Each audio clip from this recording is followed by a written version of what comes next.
नमस्कार मित्रांनो, मी संचिता परदेशी, आजच्या पॉडकास्टची होस्ट.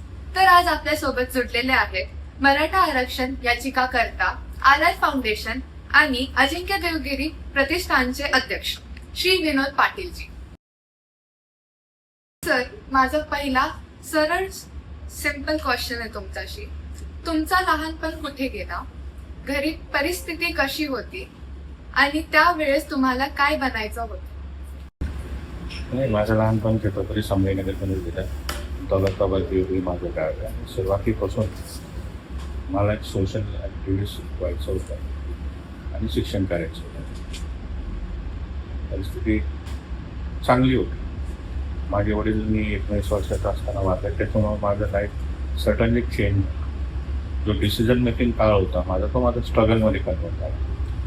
त्यामुळे शिक्षण माझं थांबलं आणि शिक्षणाचे दरवाजे माझ्यासाठी बंद. म्हणून शिक्षणामध्ये मी काही फार मोठे कार्य करू शकतो. तर माझा पुढचा प्रश्न तुमच्याशी आहे, तुम्हाला असं कुठला क्षण आठवतो जेव्हा वाटलं की मला समाजासाठी काहीतरी करायचं आहे? तो टर्निंग पॉइंट कोणता होता? मेजर मला एका वेळेस नाही, असं रोज रोज वाटतं की ज्यावेळेस युथ हा छोट्या छोट्या विषयामध्ये डिप्रेशनमध्ये जातो. 1-2 मार्क कमी आले किंवा ग्रेडिंग कमी झाली तर तो डिप्रेशनमध्ये जातो आणि त्याला असं वाटतं की आता माझं लाईफ स्टॉप झालं. तर असं नाही, लाईफमध्ये अपॉर्च्युनिटी क्षणाक्षणाला येतात. त्यावेळेस असं वाटतं की यांचं सगळ्यांची एकदा जागृती झाली पाहिजे, यांना समजून सांगितलं पाहिजे आणि यांच्यासोबत राहिलं पाहिजे. असं मला प्रत्येक वेळेस युथवर ज्यावेळेस अन्याय होतो, विशेषतः विद्यार्थी, त्यावेळेस मला त्रास होतो. सुरुवातीच्या दिवसात सगळं सोपं नसतं.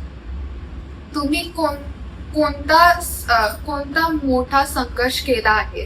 असं काही वेळ आला की असं कोणता वेळ आला जेव्हा तुम्हाला असं वाटतं की तो खूप मोठा संघर्ष होता तुमच्या आयुष्यात? म्हणजे तो मला आजही वाटतं. वुमन सेफ्टीच्या संदर्भात मला वुमन सेफ्टीचा असा विषय आहे की ज्यावेळेस फास्ट ट्रॅक कोर्ट म्हणजे पूर्ण हिंदुस्थानमध्ये फास्ट ट्रॅक कोर्ट, त्याच्यामध्ये 5 लाख केसेस वुमन सेफ्टीच्या पेंडिंग, 5 लाख केसेस आजही पेंडिंग आहे. तर मग एकीकडे डेमोक्रेसी आणि एकीकडे महिलांवर अत्याचार, तो जो संघर्ष आहे त्या सुरुवातीला महाराष्ट्रामध्ये डान्स बार बंद व्हावी यासाठी देखील मी न्यायालयीन लढाई लढली. तर महिला अत्याचाराच्या वर जे काय घडतं ते वेदनादायक आहे, त्यामुळे सर्वांना त्रास होतो. आर पाटील फाउंडेशन आणि अजिंक्य देवगिरी प्रतिष्ठान या 2 संस्था कशा सुरुवात झाल्या? याचे मागचे विचार काय होते? स्वर्गीय आर पाटील साहेब महाराष्ट्राचे गृहमंत्री होते. त्यांनी अतिशय मोठे मोठे धाडसी निर्णय घेतले आणि त्यांचे निर्णय घेतल्यानंतर त्यांचे निधन झाले. ते गेल्यानंतर त्यांचे विचार तरुण पिढीला मिळावे या उद्देशाने याची सुरुवात आम्ही केली. जवळपास 2015 मध्ये आम्ही सुरुवात केली आणि फाउंडेशनच्या मार्फत वेगवेगळ्या न्यायालयीन लढाई असेल, युवकांना सोबत घेऊन काम करणं असेल, व्यसनमुक्ती असेल, साहित्य क्षेत्र असेल, क्रीडा क्षेत्र असेल, याच्यामध्ये एकत्र करून आम्ही त्याच्या कामाची सुरुवात केली.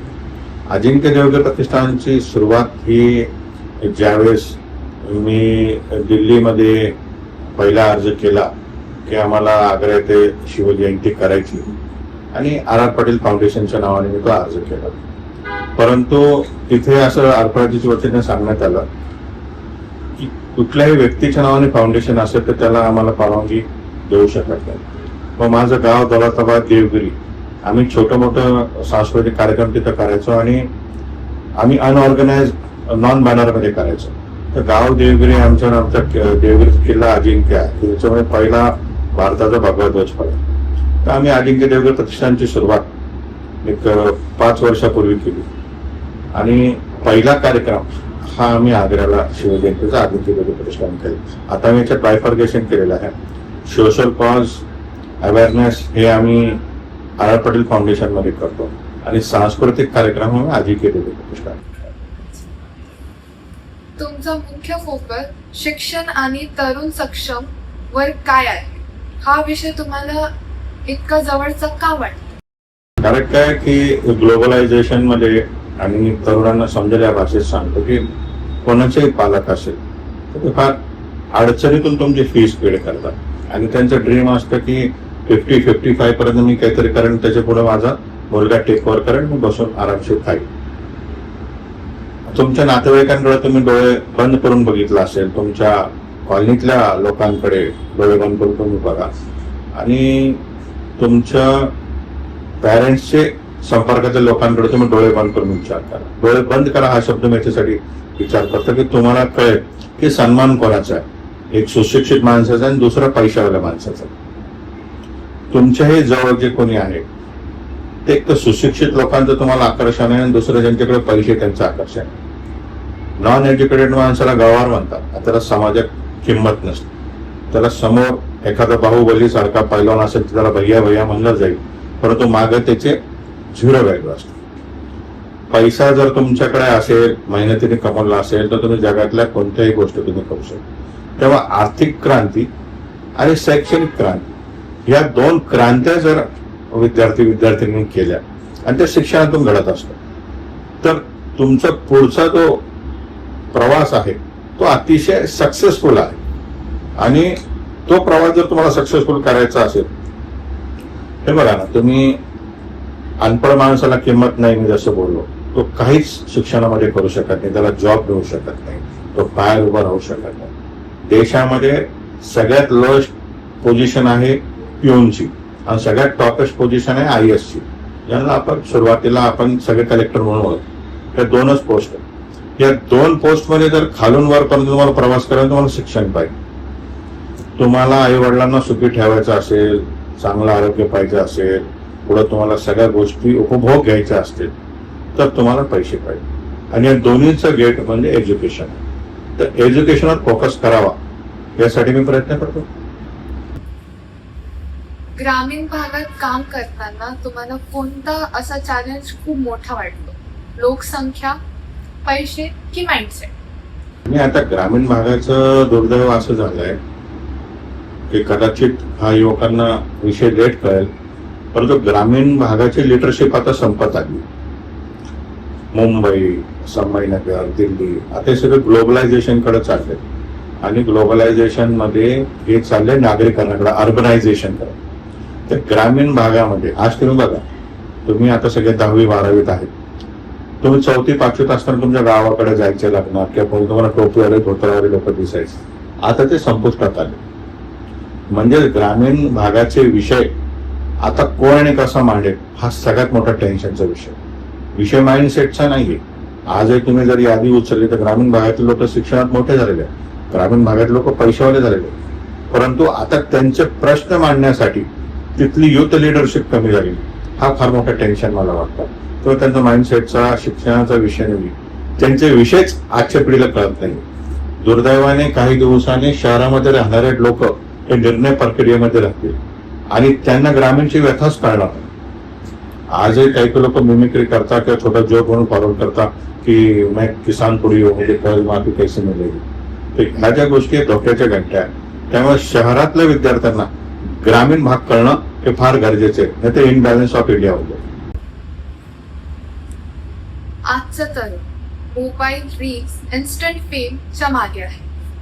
तुम्हाला काय वाटतं, ही पिढी दिशा हरवली आहे की नवीन दिशा शोधते? नाही, तुम्ही एक लक्षात घेतलं पाहिजे की ठीक आहे, थोडाफार स्टंट होत असेल, पण सोशल मीडियामधून त्यांचं रिसर्चची जी क्षमता आहे ती फार मोठ्या प्रमाणात वाढलेली. की कोणत्याही विषयाचं जर रिसर्च करायचं, he or she don't have to read the lots of books. त्यांना फक्त गुगल करून, ChatGPTवर, वर जाऊन रिसर्च करायचा आणि तो विषय समजून घ्यायचा.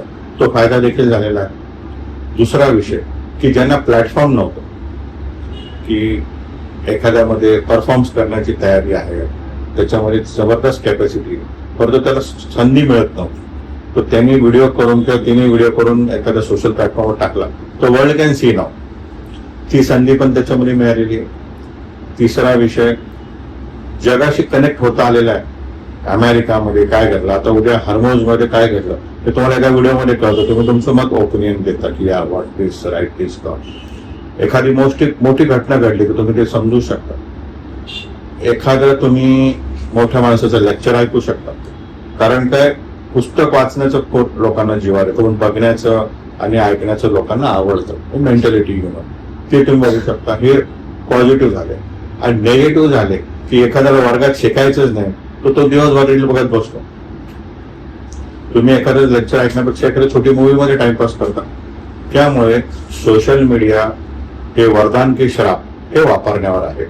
आणि तरुण पिढीने जर याचा चांगला उपयोग केला तर YouTube is also ready to pay. मला पैसे येत आहे मॉनिटरी अकाउंट झाल्यावर. त्यामुळे जर याच्यामध्ये तुम्हाला करिअर करायचं असेल कुठल्याही क्षेत्रात तर सोशल मीडियाचा पॉझिटिव्ह वापर जर तुम्ही करू शकले तर नथिंग लाईक दॅट, तुम्ही त्याच्यामध्ये खूप फायदा घेऊ शकता. आणि निगेटिव्ह करायचा तर मग त्याला तर काय 100 मार्क आहेत, 50 मार्क. शिक्षण सिस्टमवर तुमचं काय मत आहे?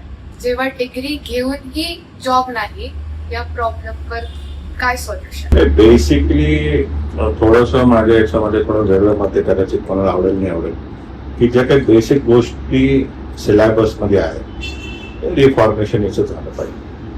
10वी 12वी नंतर जे काही बोर्ड्स आहेत आणि तिथल्या ज्या काही समस्या आहेत त्याचा तुमच्या इथल्या सायन्सचा जॉग्राफीचा जास्त संबंध मॅथमॅटिक्सचा येत नाही.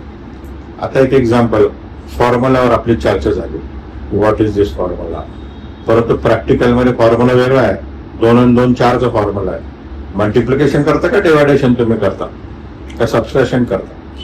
त्यामुळे माझी अशी इच्छा आहे की ज्यावेळेस मला संधी मिळेल विद्यार्थ्यांना आवडणारा सिलेबस आणि फ्युचरमध्ये असलेल्या अपॉर्च्युनिटीज याचा मिक्सअप करून सिलेबस झाला पाहिजे. आणि ज्या अनवॉन्टेड गोष्टी त्याच्यामध्ये आहेत, मी परत जबाबदारी सांगतो, अनवॉन्टेड गोष्टी त्याच्यात खूप काही आहेत की ज्या ग्लोबल वॉर्मिंगने बदलून गेलेल्या आहेत, अर्बनायझेशनने बदलून गेलेल्या आहेत. त्या एक्झाम्पल्सच तुम्हाला भविष्यात दिसणार नाही, त्याचं काम पडणार नाही. त्या syllabus is the waste of the time. आपण हिस्ट्रीवर जर घेऊ, हिस्ट्रीमध्ये आज एक्झाम्पल देण्याची गरज आहे की सुरुवातीच्या काळामध्ये जे काही घडलं त्याचा उपयोग आज आपण काय करू शकतो. गोळीला टॅक्टिक्स होती छत्रपती शिवाजी महाराज. आता तुम्ही 10-20 विद्यार्थी आहात, तुम्ही 20 जण मिळून काय करू शकता. तुम्ही ते रीड केलं, त्यामुळे हिस्ट्री मांडत असताना त्याचं सोल्युशन आणि आजची प्रेझेंट पोझिशन ही जर मांडली तर लोकांना, युवकांना, विद्यार्थ्यांना याचा फार मोठा फायदा होऊ शकतो. तेव्हा सिलेबसमध्ये मोठा बदल होणं गरजेचं आहे असं माझं ठाम मत. आजकाल साईड हसल, स्टार्टअप, कंटेंट क्रिएशनचा खूप जास्त ट्रेंड आहे. तुम्ही तरुणांना 9 to 5 जॉब घ्या की स्वतःचं काही सुरू करा, काय सल्ला? नाही, आता हा सगळा त्याच्या आवडीनिवडीचा आणि सध्याच्या परिस्थितीचा विषय आहे. एखादी गोष्ट एखाद्याला उद्या रॉकेट बनवावं वाटतं तर रॉकेट बनवत असताना त्याच्यामध्ये लागणारे इलेक्ट्रॉनिक्स, त्याच्यासाठी लागणाऱ्या काय जे इक्विपमेंट्स आहेत, एखादी लॅब आहे, रिसर्च आहे, तर तिथं तुम्ही इन्व्हॉल्व्ह झाले तर you can go to NASA, you can go. त्यामुळे तुम्हाला करिअर कशामध्ये करायचं आहे. आणि सगळ्यात पहिले तर करिअर करत असताना कोणाला कॉपी पेस्ट करून करिअर करणे फेल ठरतं. आपण बोथ साईड स्टडी केला पाहिजे. एखादा माणूस खूप स्वीट बोलतोय, तो त्याच्या आयुष्याची व्यथा मांडतोय, पण प्रॅक्टिकली इज इट हॅपन, ते घडलंय का हे शोधून त्याच्यामध्ये आपण निर्णय घेतला पाहिजे. आणि first and last priority should be stand on on legs. Job हा सेकंडरी विषय असला पाहिजे. जॉब हा रिसर्च करण्यासाठी असला पाहिजे. एखाद्याने फार मोठी कंपनी उभी केली, तिथं जाऊन आपण जॉब करून शिकलो पाहिजे, तो जॉब आपण केला पाहिजे. सेकंड, नॉलेज घेण्यासाठी आपण जॉब केला पाहिजे. परंतु ज्यावेळेस तुम्ही स्वतःपासून स्वतःच्या पायावर उभा राहण्याचा संकल्प करा तर स्काय इज द लिमिट. आता हा सगळा गेम बदललेला आहे. आता तुम्ही ऐकलं असाल बिलियन्स, ट्रिलियन्स, डॉलर्स. सुरुवातीच्या काळात हा विषय नव्हता. जर तुम्हाला एखादी गोष्ट इम्पोर्ट करायची, तुम्हाला एखादं पुस्तक देशाच्या बाहेर मागवायचं तर तुम्हाला डॉलरमध्ये पेमेंट करावं लागतं. तेव्हा तुम्हाला ते सगळं नॉलेज येण्यासाठी, पायावर उभा राहण्यासाठी व्यवसायच केला पाहिजे. आणि व्यवसाय करत असताना स्टार्टअप हा जो कॉन्सेप्ट आहे, या स्टार्टअप कॉन्सेप्टमध्ये छोटी जरी गोष्ट असली, सोशल मीडियाने तुम्ही जर तिला क्लिक करू शकला तर तुम्ही रातोरात मोठे उद्योगपती बनू शकता. त्यामुळे जॉब हा फार शेवटचा ऑप्शन त्या ठिकाणी असलं पाहिजे. नॉलेज घेण्यासाठी असलं पाहिजे आणि स्वतः पायावर उभं राहण्यासाठी उद्योग तुमचा असला पाहिजे. You should be businessman. Mental health, depression, anxiety, एक्झामचा प्रेशर, आपल्या समाजात अजूनही यावर बोलत नाही कोणी. तुम्ही हे कसं बघता? फार म्हणजे तुम्हाला जर सांगायचं तर शिवजयंतीमध्ये माझी संकल्पनाच डिप्रेशन आहे. आग्र्याचा किल्ला मी जो निवडला, तुम्ही सगळे इमॅजिन करा, Aurangzeb was a ruler of the India, he was, I am right. लाखो लोकांचं सैन्य त्याचं भारतामध्ये होतं आणि त्यांनी छत्रपती शिवाजी महाराजांना नजर कैद केलं. आज तुम्ही आम्ही इथं बसलोय आणि ह्या 50 लोकांनी तर तुम्ही आम्ही घाबरू बाहेर जाय, मग आपण पोलिसला फोन करू, तर डेमोक्रेसी प्लस पोलीस काही नव्हतं, राजा राजेश्वरी.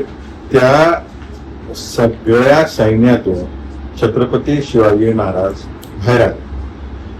त्याचं एक्झाम्पल मी आजच्या पिढीला देतो.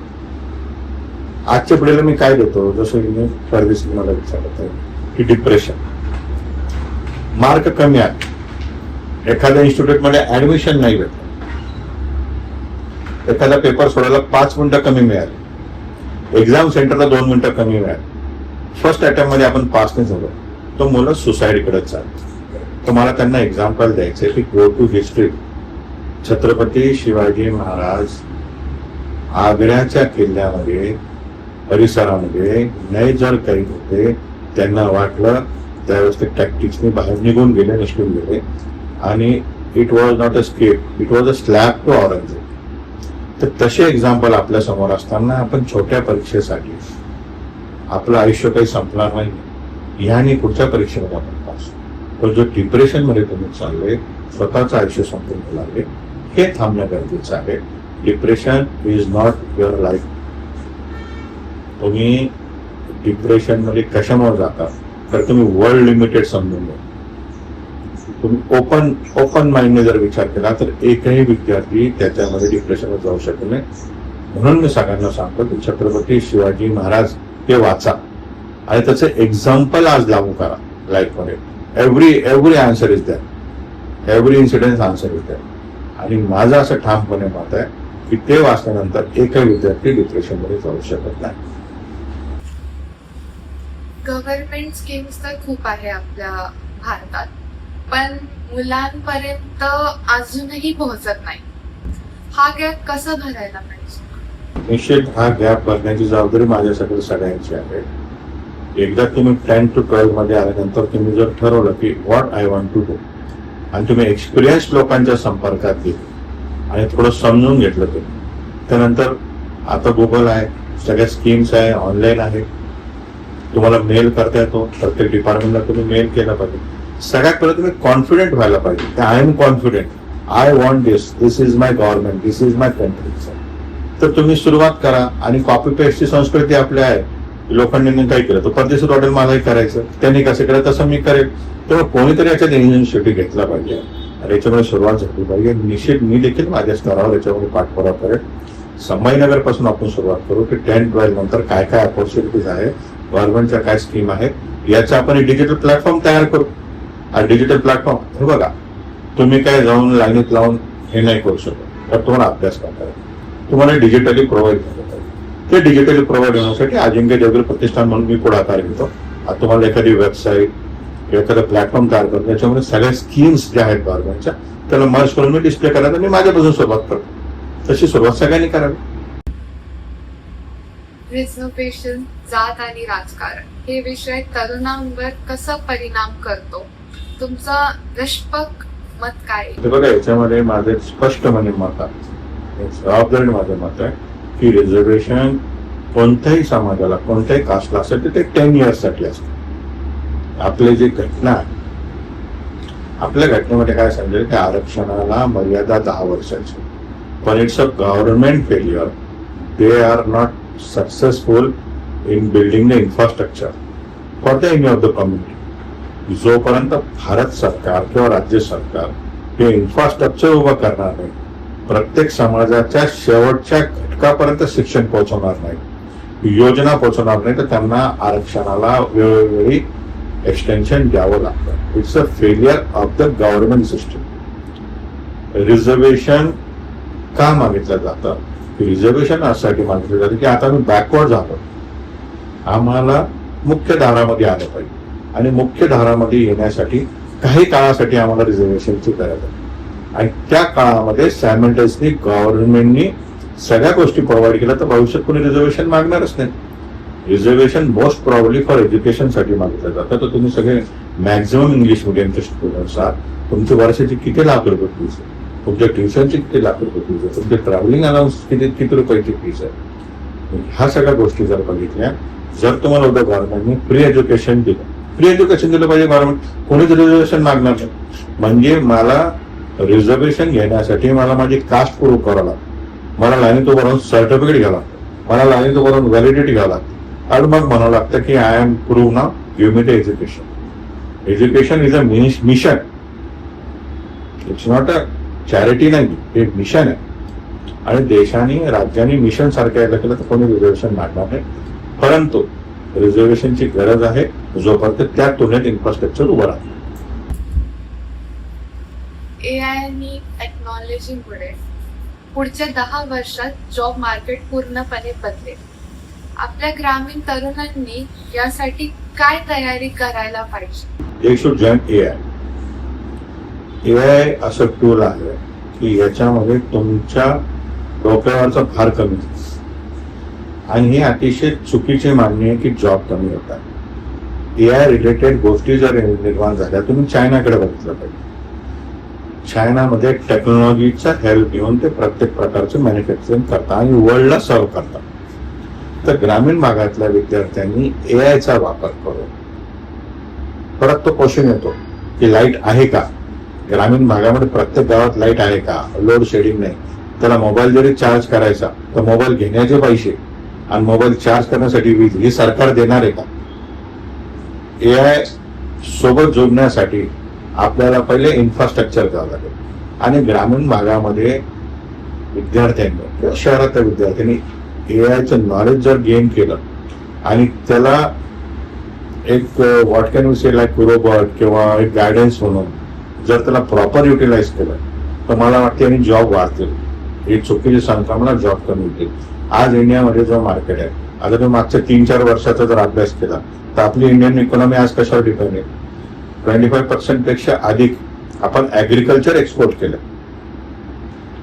याचा अर्थ ग्रामीण भागावर आपली इकॉनॉमी डिपेंड आहे. आणि AIचा वापर करून त्यांना व्यवस्थित नॉलेज जर देऊ शकलो तर अजून याच्यामध्ये मोठं जाऊ शकतो. त्यामुळे AI हा जॉब देणारा असेल, काढणारा असेल जर त्याचा योग्य वापर झाला. ड्रग्ज आणि व्यसन तरुण पिढीमध्ये आता बघितलं गेलं तर खूप वाढतं.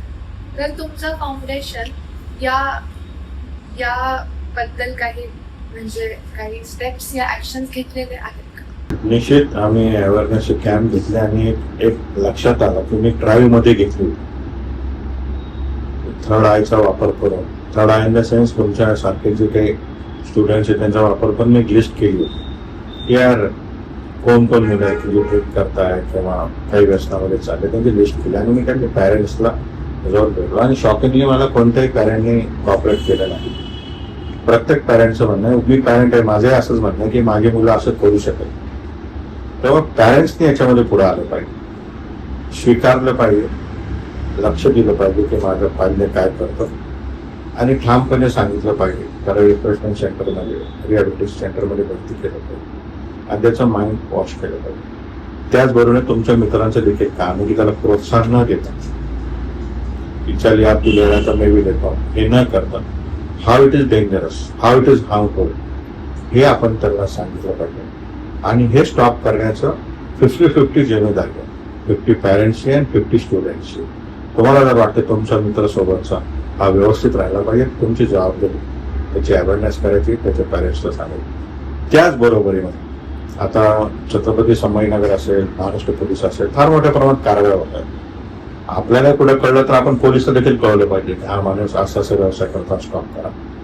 तुम्ही उडता पंजाब पिक्चर जर बघितलं, इट्स अ रोटेशन, हे प्रत्येकाच्या घरापर्यंत येतं, त्यातनं कोणी सुटणार नाही जर आपण याला प्रोत्साहन दिलं. आणि ड्रग्स, ड्रिंक्स फ्युचर होऊ शकत नाही. एकीकडे करिअरसाठी तुम्ही डिप्रेशनमध्ये जाताय, एकीकडे तुम्हाला नेटमध्ये ऍडमिशन नाही मिळालं तुम्ही डिप्रेशन आहे, आणि एकीकडे ते स्पॉइल करण्यासाठी तुम्ही ड्रिंक करता. त्यामुळे कुठेतरी स्टॉप झालं पाहिजे, हे परवडणारे नाही. तुम्ही फॉरेन कल्चरमध्ये जर बघितलं तर तुमचा लाईफ शेप हा 40-44 पर्यंतच आहे, त्याच्यावर तुम्ही जगू शकत नाही, एवढे डेंजरस हे ड्रग्स आहे. त्यामुळे तुम्हाला जर ओरिजिनल लाईफ एन्जॉय करायची असेल, जे निसर्गाने परमिशन दिली, तुम्हाला सगळं सोडा. आजकाल सगळे हॅशटॅग कॉक्रोच जनता पार्टी बोलतात. एक मीम पासून सुरू होऊन आज 1 करोड फॉलोवर्स. CJP ही तरुणांना कॉक्रोच म्हटलं आहे आणि त्या इन्सर्टला तरुणांनी आपला सिम्बॉल बनवला. या पूर्ण प्रकारांवर तुमचं काय मत आहे? नाही, I am also fed up की ज्यावेळेस सुप्रीम कोर्टने अशी टिप्पणी केली, तरुणांना एकीकडे भारत सरकार भाषण करते की भारत हा नवतरुण आहे, एवढी एवढी पॉप्युलेशन आमची येत आहे, आणि अशा लोकांना तुम्ही पुढचा रोडमॅप देणं अपेक्षित होतं गव्हर्नमेंटकडून. आणि सुप्रीम कोर्टाचे वर्डिंग हे अतिशय निंदाजनक आहे आणि चुकीचं वर्डिंग. त्याचा रोष म्हणून अभिजितने त्यांचे सर्व सहकार्य काँग्रेस जनता पार्टी सुरू केली. मी त्यांना माझे बेस्ट विषय देतो, परंतु त्यांना मी सांगतो की आता त्यांनी जो इश्यू घेतला की नेटमध्ये पेपर लीकमध्ये इस्तिफा झाला पाहिजे, राजीनामा झाला पाहिजे, अतिशय योग्य. परंतु त्यांना देखील एक थिंक टँक तयार करून 1 कोटी तरुणांनी जर तुमचा विश्वास टाकला तर तुम्हाला त्यांना योग्य मार्गदर्शन करावं लागेल. तुम्ही जर इतर पक्षासारखे एजेंडा जर राबवाल तर मग तरुणांचा भ्रम निराश होईल, नैराश्य येईल. त्यामुळे ते असं चांगलं करतील त्यासाठी माझ्या त्यांना शुभेच्छा.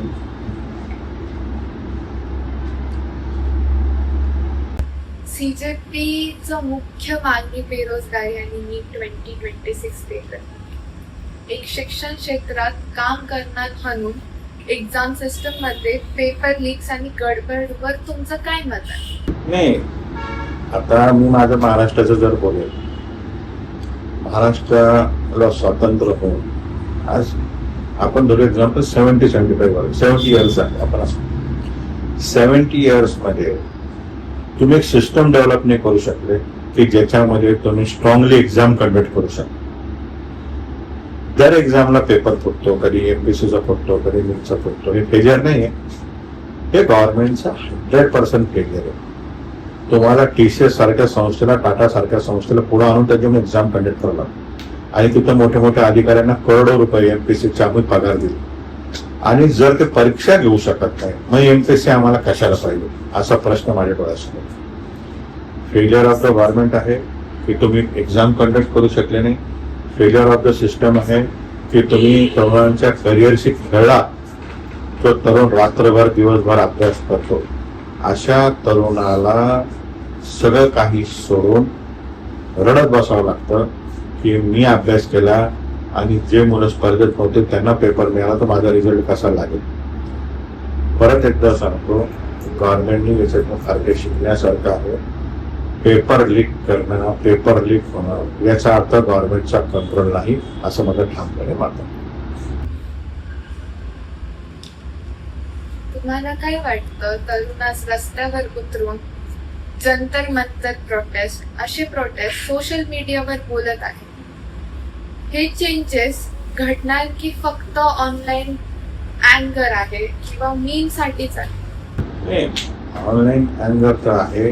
हे बघा, सिस्टम बदलेल कसं, जोपर्यंत आपण सिस्टमचा भाग होणार, ह्या सिस्टमचा जर तुम्हाला भाग व्हायचा आहे तर तुम्हाला ही सिस्टम हातात घ्यावं लागेल.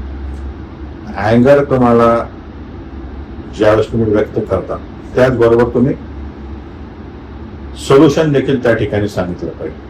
ही सुरुवात जर आपण सोशल मीडियामध्ये केलं की नीट एक्झामचा पेपर फुटतो तर ह्या एक्झामचे सेंटर्स कसे असावे, या एक्झामची पद्धत कशी असावी, हे देखील आपण सोल्युशन गव्हर्नमेंटला सांगितलं पाहिजे. जे आपण खाजगीत चर्चा करतो तो प्रेशर म्हणून आपण जर सोशल मीडियात सांगितलं तर निश्चितच दबाव होईल आणि हा अँगर फ्युचरमध्ये कन्वर्ट होऊन याचे बेनिफिट्स होईल.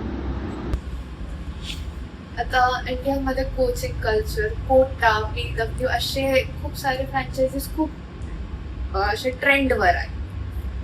आता कोटाने लोकांची इतकी फीस, एक्झामचा प्रचंड प्रेशर टाकलं जातं. हा सिस्टम तरुणांना घडवतो की तोडतो? आणि हा सिस्टम ग्रामीण भागातल्या मुलांना काही परवडत नाही. तर सिस्टम कसा बदलायला पाहिजे याच्यामध्ये सगळ्यात पहिले तर पालकांनी थोडं समजून घेतलं पाहिजे की students are not a machine. to generate the answer sheet or to generate the certificate.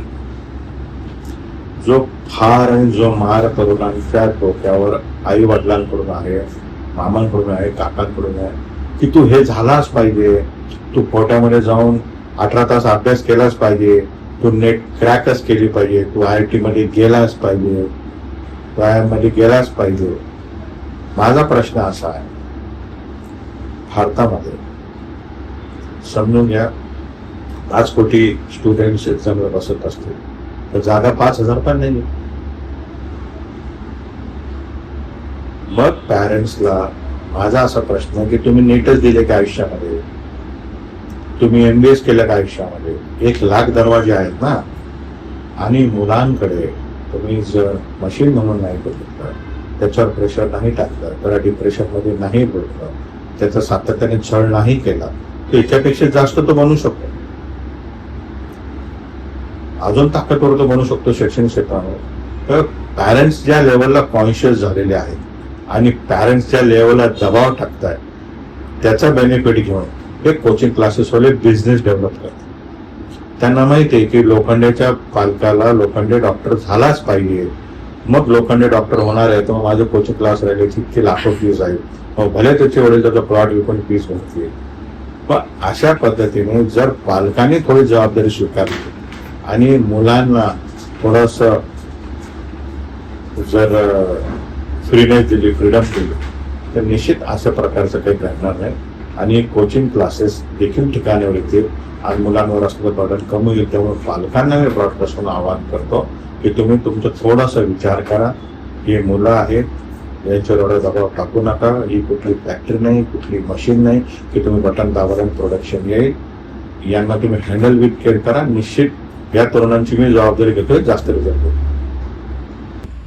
Online activism versus ground work खरे काम कर हैशटैग से क्रांती होती है की रस्त्यावर उतरावे लागते.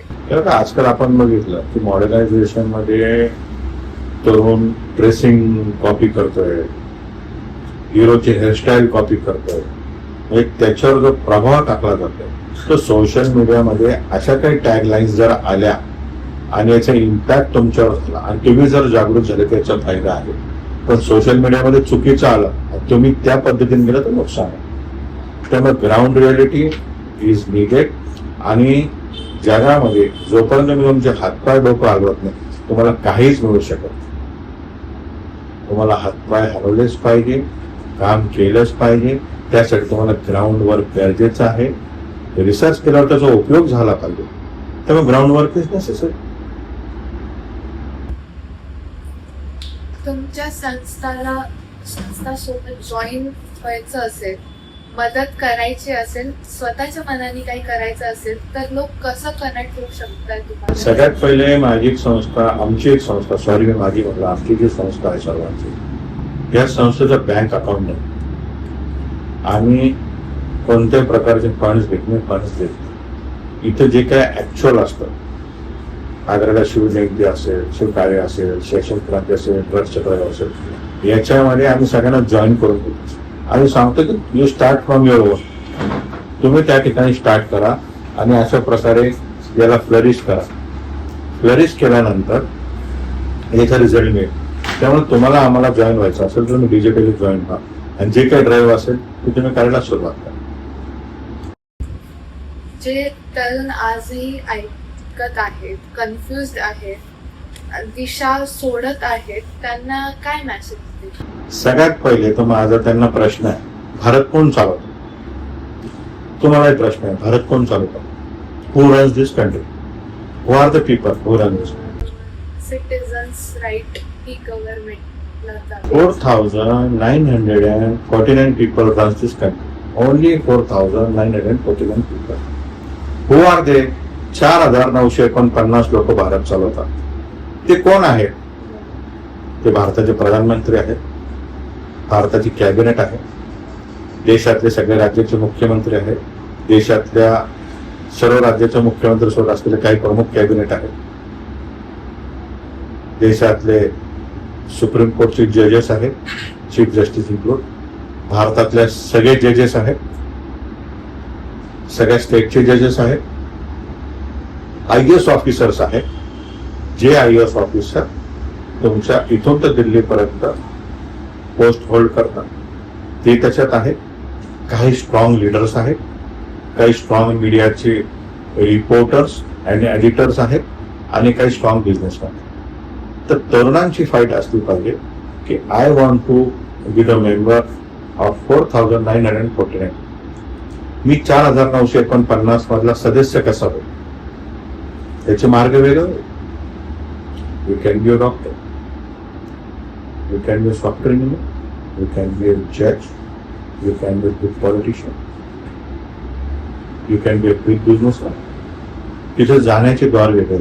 आणि ज्याला 4949 मध्ये जायचं तोच देशावर राज्य करू शकतो. आणि ह्या 4949 लोकांना आज रात्री जे वाटलं जाते ते उद्या देशात घडतं. बिझनेसमॅनला वाटलं की मला फ्री इंटरनेट द्यायचं, तर देशाला फ्री इंटरनेट भेटतं.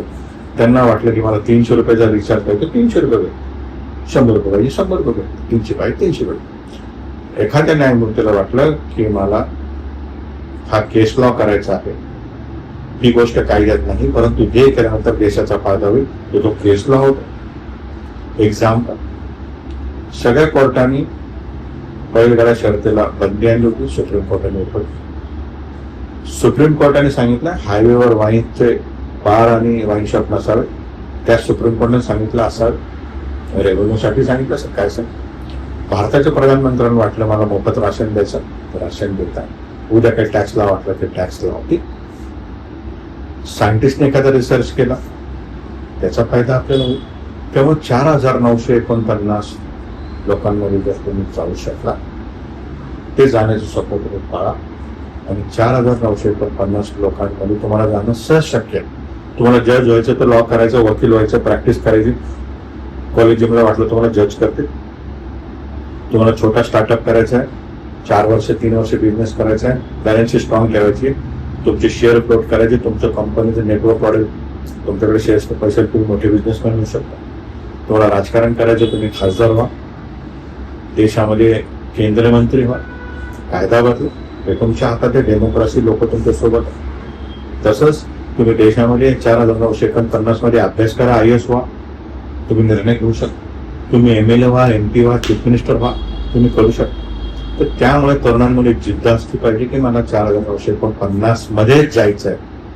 आणि त्या दिवशी तुम्ही त्याच्यात जाल, तुम्ही देशामध्ये चेंज करण्याचा अधिकार तुमच्याकडे प्राप्त करा.